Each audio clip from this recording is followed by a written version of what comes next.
Aku adalah remaja berusia 14 tahun yang tinggal bersama nenek. Orang tuaku sudah lama pergi. Jadi, nenek adalah satu-satunya keluarga yang aku miliki. Namun, rumah nenek selalu menyimpan banyak rahasia serta keanehan yang selama ini yang dia sembunyikan. Sejak kecil, nenek selalu melarangku untuk tidur di atas jam 11 malam. Dia tidak memberikan alasan yang jelas, hanya mengingatkanku berkali-kali bahwa jam 11 adalah saat yang penting, waktunya untuk tidur. Begitu katanya. Tentu saja, sebagai anak yang baru beranjak remaja, aku seringkali mengabaikan larangan tersebut. Suatu malam, rasa penasaran membuncah di dalam diriku. Aku ingin tahu apa yang sebenarnya ada di rumah nenek. Apakah dia benar-benar memiliki rahasia yang telah disembunyikan dari dunia luar? Mengapa dia selalu melarangku berada di luar kamar ketika di atas jam 11 malam?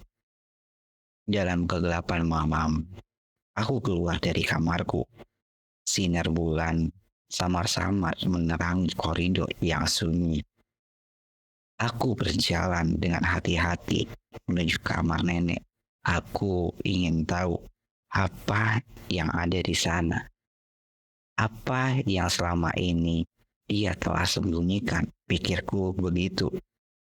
Ketika aku memasuki kamar nenek dengan hati-hati agar tidak membuat nenek terbangun, ada sesuatu hal yang aneh di sana.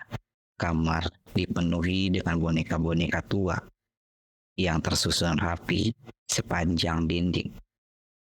Wajah mereka terlihat suram, bahkan menyeramkan dalam cahaya remang-remang itu. Sepertinya ini bukan kamar nenek yang biasa aku lihat, karena setiap kali di waktu tepatnya di bawah jam 11 malam, kamar nenek terlihat biasa saja dan tidak ada boneka-boneka yang tergantung di sekitaran dinding kamarnya. Aku merasa ada sesuatu yang tidak beres di sini. Tiba-tiba aku mendengar suara di bawah kasur nenek. Suara itu sangat pelan, seperti bisikan yang memanggilku. Dengan pelannya, agar nenek tidak bangun, aku menundukkan diriku dan meraih tepi kasur. Apa yang aku temukan di bawah sana membuat jantungku berdegup kencang. Ada sosok makhluk kecil yang bersembunyi di bawah kasur nenek.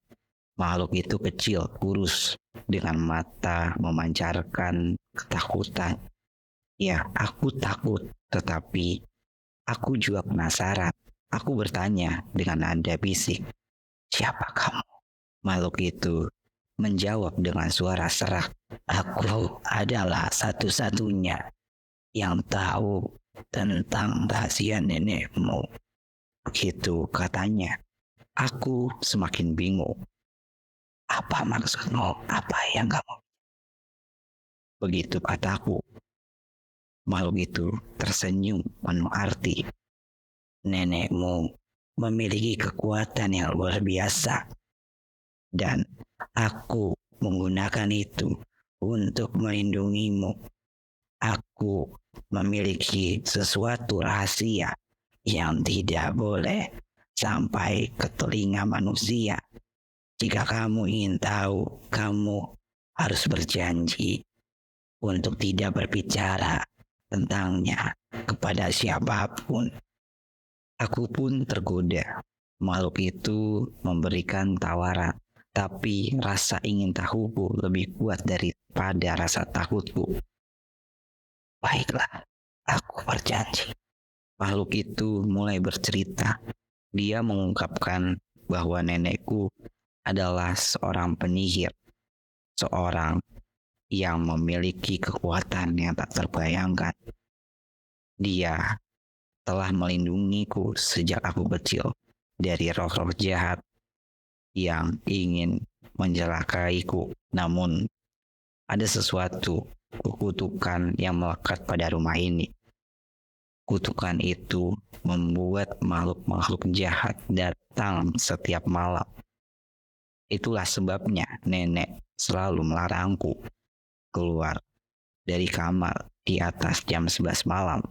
Dia berusaha melindungi rumah ini dan menjauhi aku dari bahaya yang mengancam kami. Saat aku mendengar cerita dari makhluk itu, aku merasakan rasa campur aduk yang dalam. Ada rasa takut, tapi juga ada rasa syukur kepada nenek yang telah berkorban untuk melindungiku. Aku merasa terjebak dalam dunia yang lebih rumit dari yang aku bayangkan. Malam itu, aku kembali ke kamarku. Lebih banyak pertanyaan daripada jawaban. Apakah yang sebenarnya terjadi dalam rumah nenekku? Mengapa dia memilih untuk menjaga rahasianya sendirian?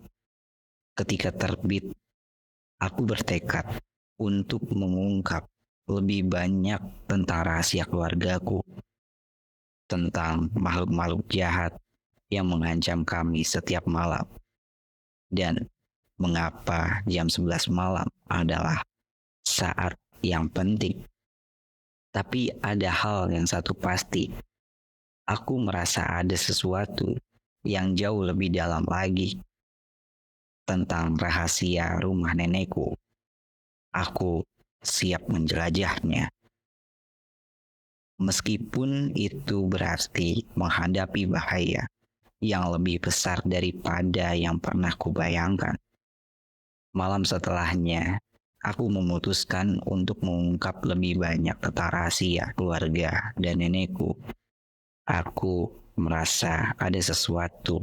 Aku ingin tahu apa yang sebenarnya terjadi. Setelah memastikan nenek tidur terlelap, aku bergerak dengan hati-hati. Langkahku yang tenang membawaku ke kamar tempat nenek menyimpan boneka tua itu. Ada sesuatu yang aneh tentang boneka-boneka itu. Dan aku merasa mereka adalah kunci untuk mengungkap rahasia yang selama ini nenekku sembunyikan. Sinar rembulan menyinari kamar. Ketika aku mulai memeriksa boneka-boneka itu, satu persatu, mereka memiliki wajah yang aneh, menakutkan. Dalam cahaya redup, terlihatnya sangat mengerikan. Namun, yang paling mencurigakan adalah satu boneka perempuan yang terletak di tengah-tengah. Awalnya, boneka itu biasa saja, dengan rambut hitam yang panjang, dengan pakaian serba hitam. Tapi sesuatu hal yang aneh terjadi ketika jam menunjukkan pukul 11 malam. Cahaya rembulan menyinari kamar itu dengan lebih terang. Dan tiba-tiba boneka perempuan itu berubah. Wajah yang awalnya biasa tiba-tiba berubah menjadi mengerikan. Mata menjadi merah menyala. Dan senyuman yang menakutkan seperti gigitan mayat hidup. Aku merasa takut dan ingin segera menjauh. Tiba-tiba boneka perempuan itu berbicara dengan suara serak. Kau tidak boleh di sini. Kau tidak boleh tahu rahasia ini. Begitu kata boneka perempuan itu. Aku hampir berteriak ketika boneka itu mulai bergerak. Namun, makhluk astral yang telah berbicara padaku sebelumnya muncul lagi. Dia muncul di antara kami, seperti perisai yang melindungiku. Makhluk itu berkata, "Jangan takut, aku akan melindungimu.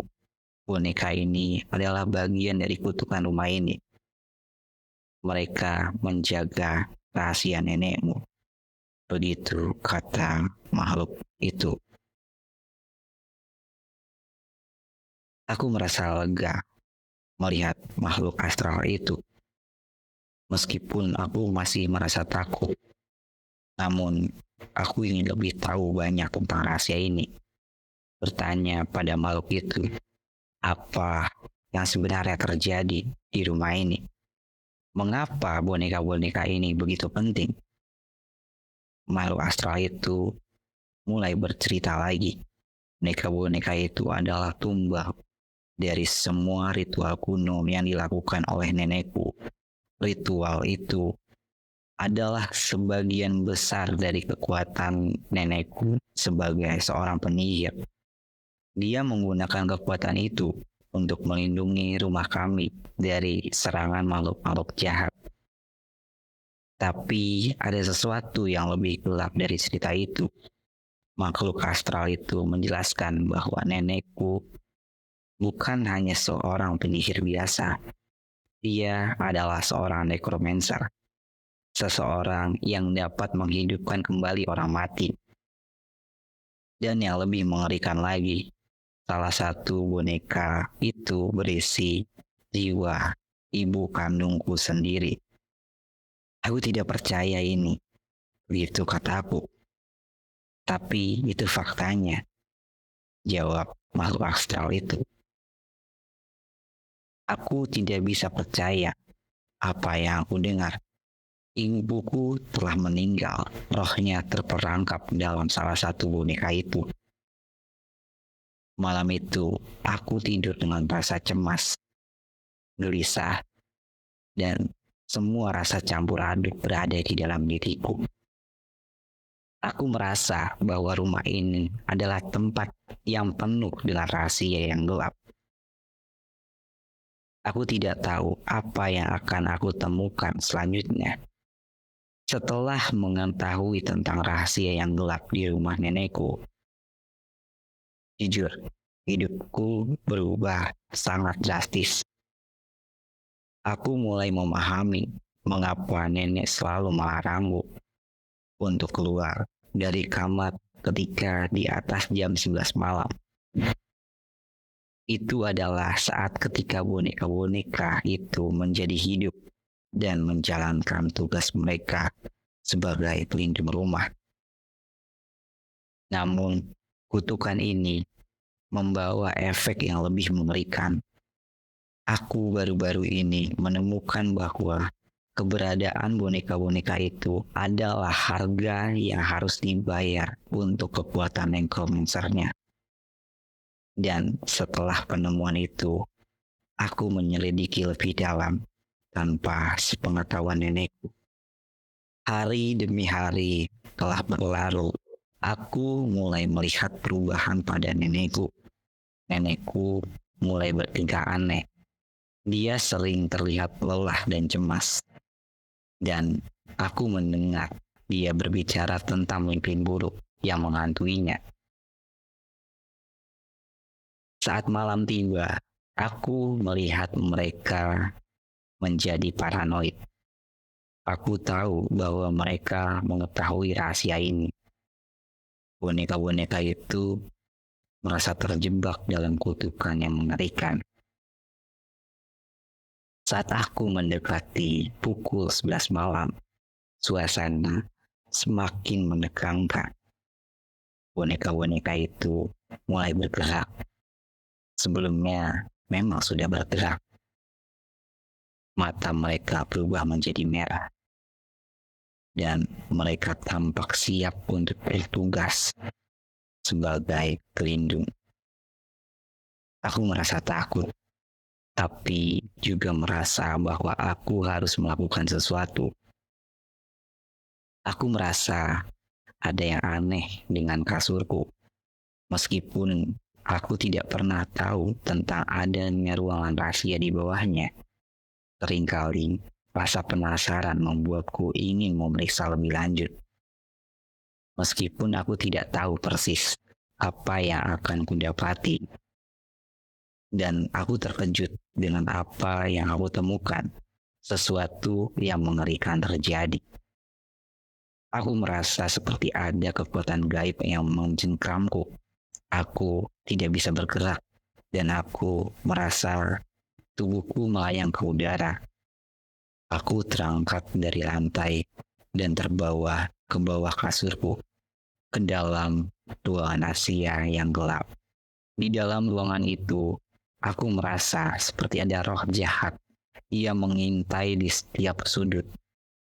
Aku melihat jejak-jejak kehadiran nenekku di sana, dengan peralatan necromancernya yang sangat mengerikan. Aku tahu bahwa aku harus segera menemukan cara untuk mengakhiri kutukan ini.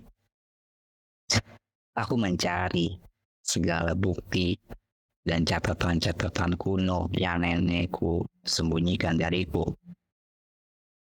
Nenekku ternyata sudah hidup ratusan tahun lamanya.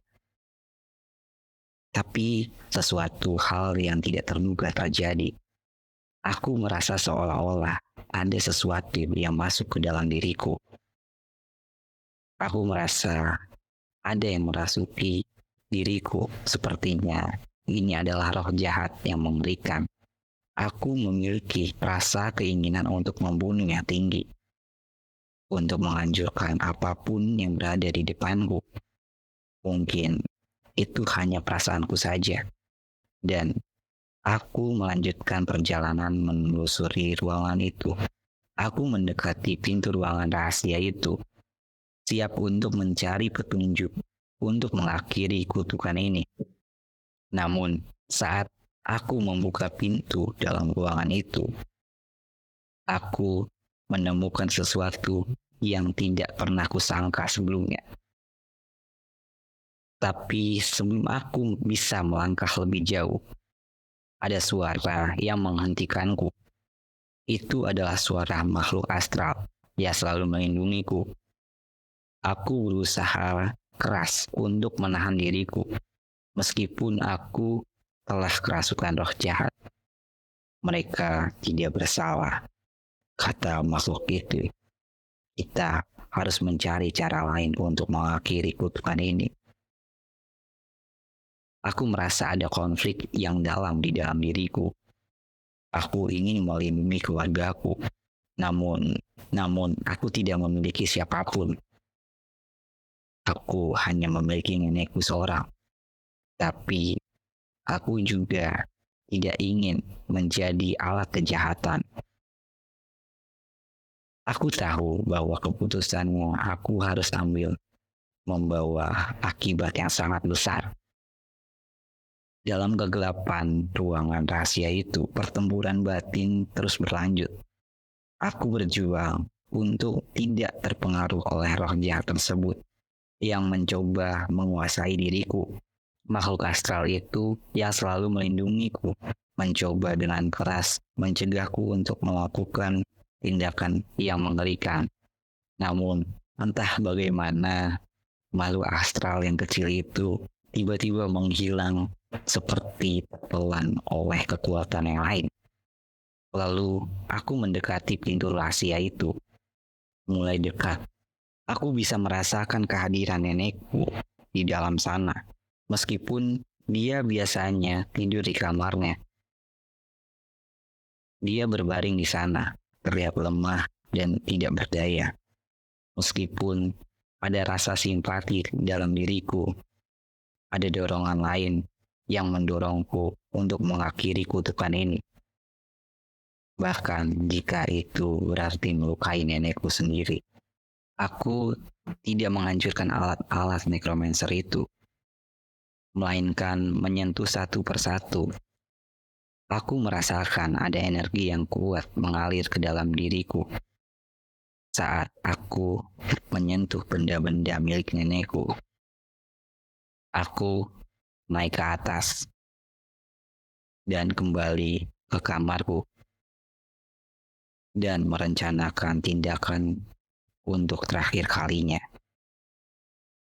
Aku ingin sekali mengakhiri kutukan ini, tidak hanya untuk diri sendiri, tapi untuk semua orang yang telah menjadi korban kelam terhadap nenekku sendiri. Dengan tekad yang bulat, aku merencanakan untuk mengakhiri hidup nenek. Di dalam kamar, aku menemukan nenek yang sedang tertidur dengan tenang. Aku memegang benda atau alat necromancer terakhir, siap untuk melakukan apa yang aku harus lakukan. 13 kali tikaman tajam dan pukulan dengan benda tumpul diberikan tanpa ampun kepada nenekku. Dengan setiap tikaman, aku merasa kekuatan tumbuh lebih besar.